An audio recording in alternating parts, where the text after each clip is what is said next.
Hello दोस्तों, नमस्कार। स्वागत है आपका आर के एंड आरजे क्लासेस में। बिना देरी के शुरू करते हैं आज का सेशन। वीडियो शुरू करने से पहले वीडियो को लाइक शेयर जरूर करें। चैनल पर नए हैं तो सब्सक्राइब करना ना भूलें। शुरू करते हैं। पहला प्रश्न है, हिंडन नदी तट पर स्थित सिंधु स्थल जो हिंदू सभ्यता का सबसे पूर्वी स्थल भी है।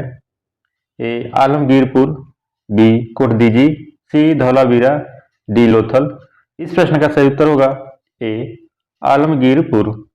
दोस्तों, यह गंगा दोआब क्षेत्र में यमुना की सहायक हिंडन नदी के बाएं तट पर यह उत्तर प्रदेश में स्थित है। दोस्तों, इसकी खोज 1958 में की गई। किसके द्वारा? यज्ञदत्त शर्मा के द्वारा। यज्ञदत्त शर्मा। अगला प्रश्न है, ऋग्वैदिक काल में शिल्पियों का प्रमुख होता है। ए कर्मा, धातु कर्म करने वाला, बी स्वर्णकार, सी कुंभकार, डी तक्षा यानी बढ़ई। इस प्रश्न का सही उत्तर होगा डी तक्षा। महात्मा बुद्ध की समस्त शिक्षाओं का सार तथा आरंभ स्तंभ है। ए मध्य मार्ग, बी परित्य समुत्पाद, सी निर्वाण, डी उपयुक्त में से कोई नहीं। इस प्रश्न का सही उत्तर होगा बी परित्य समुत्पाद।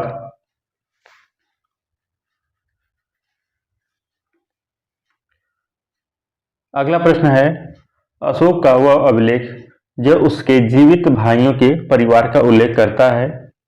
ए पांचवा अभिलेख, बी छठा अभिलेख, सी दूसरा अभिलेख, डी तीसरा अभिलेख। इस प्रश्न का सही उत्तर होगा ए पांचवा अभिलेख। ए पांचवा अभिलेख। अगला प्रश्न है, समुद्रगुप्त ने उत्तर भारत के राजाओं को परास्त कर उनके राज्यों को गुप्त साम्राज्य में मिला लिया। उसकी नीति को कहा जाता था।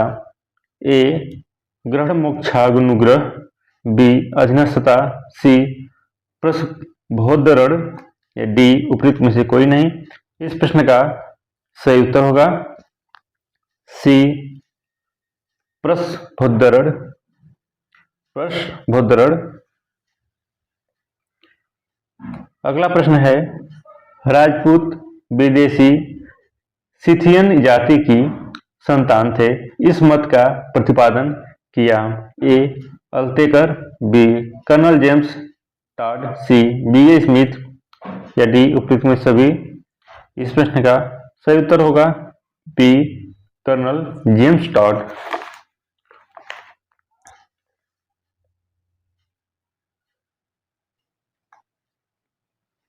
अगला प्रश्न है, मथुरा के फौजदार अब्दुल नबी के अत्याचारों के कारण मथुरा के जाटों ने 1669 ईस्वी में किसके नेतृत्व में विद्रोह किया।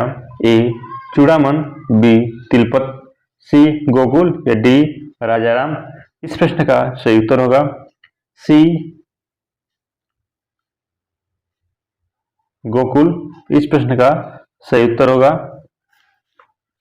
निम्नलिखित में से किसे 3 बार भारतीय राष्ट्रीय कांग्रेस का अध्यक्ष चुना गया था। ए दादा भाई नौरोजी, बी शंकरन नायर, सी गोपाल कृष्ण गोखले, डी सुरेंद्रनाथ बनर्जी। इस प्रश्न का सही उत्तर होगा ए दादा भाई नौरोजी। दादा भाई नौरोजी। भारतीय राष्ट्रीय कांग्रेस की स्थापना दादा भाई नौरोजी ने वर्ष 1886, 1893 तथा 1906 में इसका राष्ट्रीय अध्यक्ष नियुक्त किया गया था और 1892 ईस्वी के चुनाव में मिले शासनादेश से Dadabhai Naoroji British house of commons से चुने गए थे। अगला प्रश्न, Abhinav Bharat the secret revolutionary society वर्ष 1904 में निम्नलिखित किसके द्वारा आयोजित किया गया था। ए रास बिहारी बोस, डी अरविंद घोष, सी बिपिन चंद्र पाल, या डी विनायक दामोदर सावरकर। इस प्रश्न का सही उत्तर होगा डी विनायक दामोदर सावरकर। दोस्तों, विनायक दामोदर सावरकर और गणेश सावरकर ने वर्ष 1899 में नासिक में एक क्रांतिकारी गुप्त समाज मित्र मेला शुरू किया, जिसे 1904 में अभिनव भारत के नाम से विनायक दामोदर सावरकर ने स्थापित किया। अगला प्रश्न, निम्नलिखित में से कौन सा क्रांतिकारी संगठन काकोरी षड्यंत्र केस में शामिल था? ए गदर party, B Anushilan Samiti, C Abhinav Bharat group, D Hindustan republican association. इस प्रश्न का सही उत्तर होगा डी। इस प्रश्न का सही उत्तर होगा हिंदुस्तान रिपब्लिकन एसोसिएशन। अक्टूबर 1924 में सचिंद्रनाथ सन्याल और राम प्रसाद बिस्मिल, जोगेश चटर्जी, चंद्रशेखर आजाद, इन सभी ने कानपुर में क्रांतिकारी संस्था हिंदुस्तान रिपब्लिकन एसोसिएशन की स्थापना की और काकोरी कांड HRA द्वारा 9 अगस्त 1925 को उत्तर रेलवे के लखनऊ सहारनपुर संभाग के काकोरी नामक स्थान पर सहारनपुर से लखनऊ जा रही थी, जो 8 डाउन ट्रेन में जा रहे सरकारी खजाने को घात लगाकर इन्होंने लूट लिया। अगला प्रश्न है, भारत का अपने पड़ोसी देशों के मध्य अंतर्राष्ट्रीय सीमा के विस्तार का आरोही क्रम। इस प्रश्न का सही उत्तर होगा सी। सही उत्तर होगा सी। दोस्तों, नेपाल की सीमा है 1751 किलोमीटर, पाकिस्तान की सीमा है 3323 किलोमीटर, चीन की सीमा है 3488 किलोमीटर, बांग्लादेश की सीमा है 4096 किलोमीटर।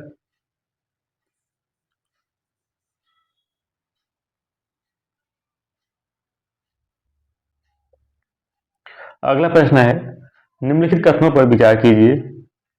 पहला कथन है, भारत में मानसून से केवल पर्वतीय वर्षा होती है। दूसरा है, पहाड़ों के पवनाभिमुख ढालों पर पवनाभिमुख ढालों की अपेक्षा अधिक वर्षा होती है। तीसरा है, उत्तर पूर्वी भारत में मानसून की अनियमितता सबसे कम होती है। यहाँ ऑप्शन दिए हुए हैं केवल एक, बी 1 और 2 दोनों, सी केवल 3, डी 2 और 3। इस प्रश्न का सही उत्तर होगा सी केवल 3, यानी कि कथन नंबर 3 सही होगा। उत्तर पूर्व भारत में मानसून की अनियमितता सबसे कम होती है।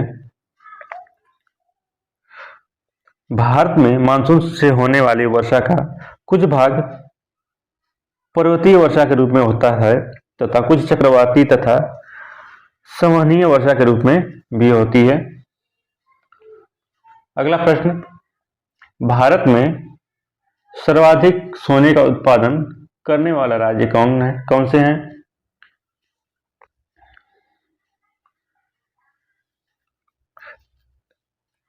इस प्रश्न का सही उत्तर होगा ए कर्नाटक, सबसे ज्यादा, उसके बाद आंध्र प्रदेश, उसके बाद झारखंड। दोस्तों, कर्नाटक में सोने का उत्पाद कोलार और हट्टी नामक क्षेत्र पर होता है। हट्टी नामक क्षेत्र में होता है। आंध्र प्रदेश में गुट्टा और रायगिरी के प्रमुख क्षेत्र हैं जहां पर सोने का उत्पादन होता है।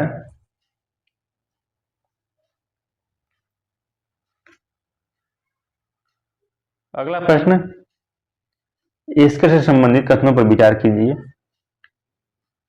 दो कथन दिए हुए हैं। पहला कथन है, हिमोड़ निक्षेपित कटकनुमा जमाव को एक्सर कहा जाता है, एस्कर कहा जाता है। दूसरा, एस्कर का उपयोग नॉर्वे तथा इंग्लैंड में रेल मार्ग तथा सड़क मार्ग बनाने में किया जाता है। उपरोक्त में से कौन से कथन सत्य हैं अथवा नहीं? नीचे ऑप्शन देख लीजिए, ये ऑप्शन दिए हुए हैं।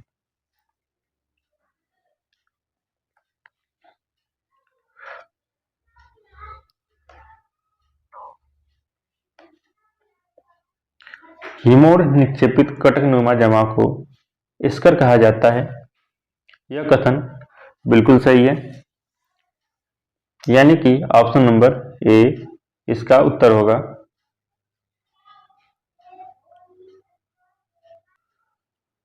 एरोपोनिक्स के अंतर्गत कौन सी खेती होती है? ए सब्जियों का उत्पादन, बी पौधों को हवा में उगाना, सी फलों का उत्पादन या डी फूलों का उत्पादन। इस प्रश्न का सही उत्तर होगा बी पौधों को हवा में उगाना। पौधों को हवा में उगाना इस प्रश्न का सही उत्तर होगा।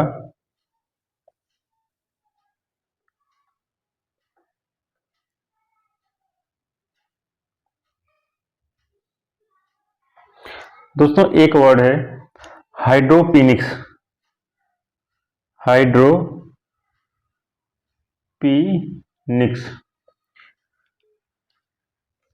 हाइड्रोपोनिक्स उसे कहते हैं जहां फल में पौधों का उगना होता है।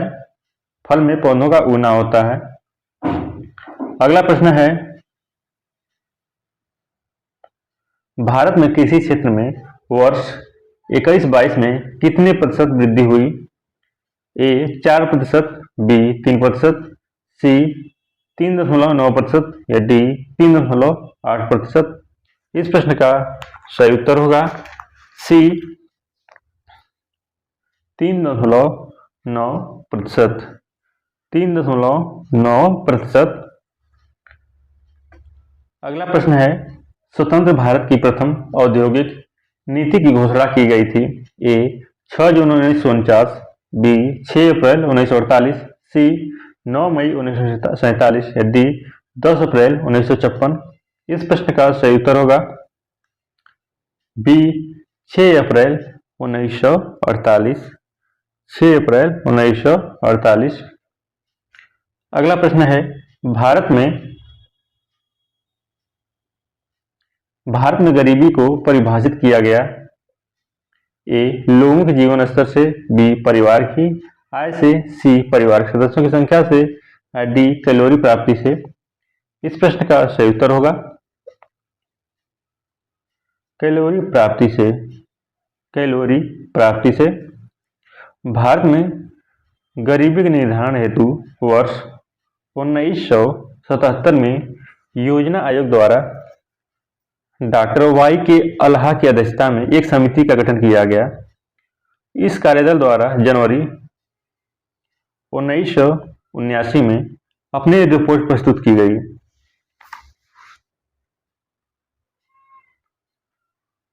अगला प्रश्न है, स्वनिधि से समृद्धि नामक कार्यक्रम या योजना किसने शुरू किया? ए नीति आयोग, बी वित्त मंत्रालय, सी केंद्रीय आवास एवं शहरी मामलों के मंत्रालय, डी विकास मंत्रालय। इस प्रश्न का सही उत्तर होगा सी केंद्रीय आवास एवं शहरी मामलों के मंत्रालय।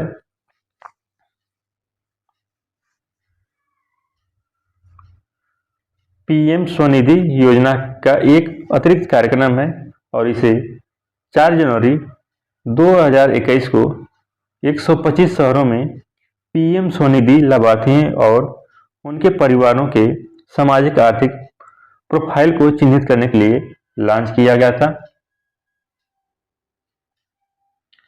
अगला प्रश्न है, भारत में संविधान का अनुच्छेद 40 राज्य को सार्थक कदमों हेतु परामर्श देता है।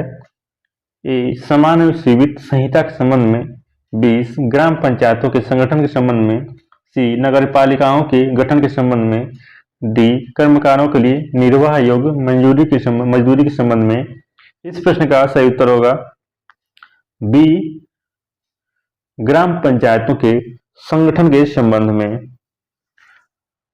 अनुच्छेद 40 ग्राम पंचायतों का संगठन है। संविधान के 73वें संशोधन अधिनियम द्वारा स्थानीय निकायों में प्रयोग किया गया है। अगला प्रश्न है, भारत में नागरिकों के मूल कर्तव्यों का विवरण संविधान के किस भाग में दिया गया है? ए भाग 1 में, बी भाग 4 क में, सी भाग 2 में या डी भाग 4 में। इस प्रश्न का सही उत्तर होगा बी भाग 4 क में। भाग 4 क में भारत में 42वें संविधान संशोधन अधिनियम 1976 द्वारा सरदार सरोवर समिति की सिफारिश पर 10 मूल कर्तव्यों को संविधान के भाग 4 क में और अनुच्छेद 51 अ में या ए में सम्मिलित किया गया। अगला प्रश्न है, केंद्र और राज्य के मध्य विवादों के निस्तारण की भारत के उच्चतम न्यायालय की शक्ति किस अधिकारिता के अधीन होती है या आती है? ए सलाहकार अधिकारिता, बी आरंभिक अधिकारिता, सी अपीलीय अधिकारिता, डी संवैधानिक अधिकारिता। इस प्रश्न का सही उत्तर होगा बी आरंभिक अधिकारिता।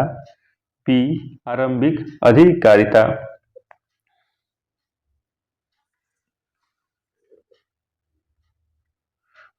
दोस्तों, कई बार ऐसा होता है कि 2 या उससे अधिक राज्यों के बीच का विवाद का विषय भी बन जाता है। अगला प्रश्न है, भारत में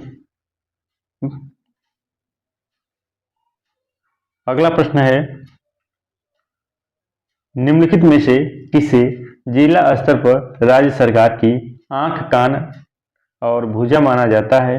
ए जिलाधीश, बी जिला प्रमुख, सी जिला विकास आयुक्त, डी इनमें से कोई नहीं।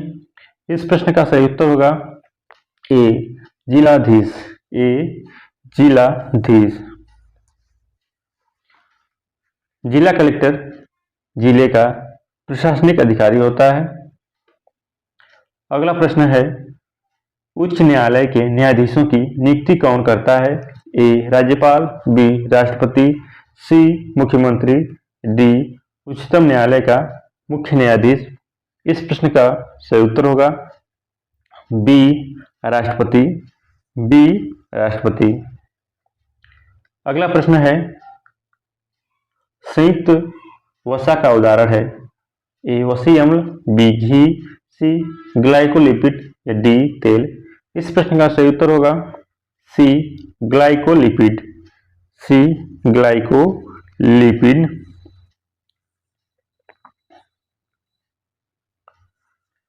दोस्तों, संयुक्त वसा 2 प्रकार के होते हैं। एक तो ग्लाइकोलिपिड हो गया, दूसरा है फास्फोलिपिड। फास्फोलिपिड। अगला प्रश्न है, निम्नलिखित में से अश्रु गैस कौन सी है? A nitrous oxide, B alpha chloroacetophenone, C methyl isocyanide या डी उपयुक्त में से कोई नहीं। इस प्रश्न का सही उत्तर होगा B alpha chloroacetophenone. Option number B सही है।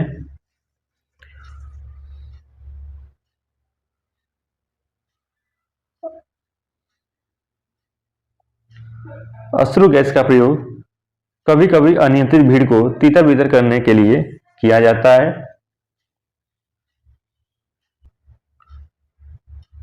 इस गैस से नेत्रों के संपर्क में आते ही नेत्र जलने लगते हैं और नेत्र और आंखों से आंसू टपकने लगते हैं। अगला प्रश्न है, अग्निरोधी कपड़े के निर्माण में प्रयुक्त किया जाता है? ए मेलेमीन, बी अरलान, सी बैकेलाइट, डी टेरिलीन। इस प्रश्न का सही उत्तर होगा ए मैलेमीन। ए मैलेमीन। मैलेमीन अग्निरोधी है। यह दूसरे प्लास्टिक की अपेक्षा अच्छे से ऊष्मा सहन कर सकता है। इसका उपयोग फर्श की टाइलों और अभंजनीय बर्तनों तथा अग्निरोधी कपड़े के निर्माण में किया जाता है। अगला प्रश्न है विटामिन ए की कमी से होने वाला रोग। ए परनीसियम, बी जीरोफैथिलमिया, सी एनीमिया, डी केलियोसिस। इस प्रश्न का सही उत्तर होगा बी। इस प्रश्न का सही उत्तर बी है, जीरोफैथिलमिया।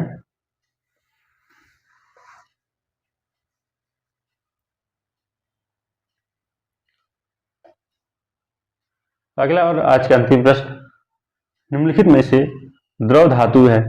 ए bromine, B helium, C Mercury, D sodium. इस प्रश्न का सही उत्तर होगा C Mercury. C Mercury. Mercury एक द्रव धातु है और यह सिल्वर के रंग का होता है और इसका प्रयोग थर्मामीटर और बैरोमीटर यानी कि वायु दाब मापी में किया जाता है मुख्य रूप से।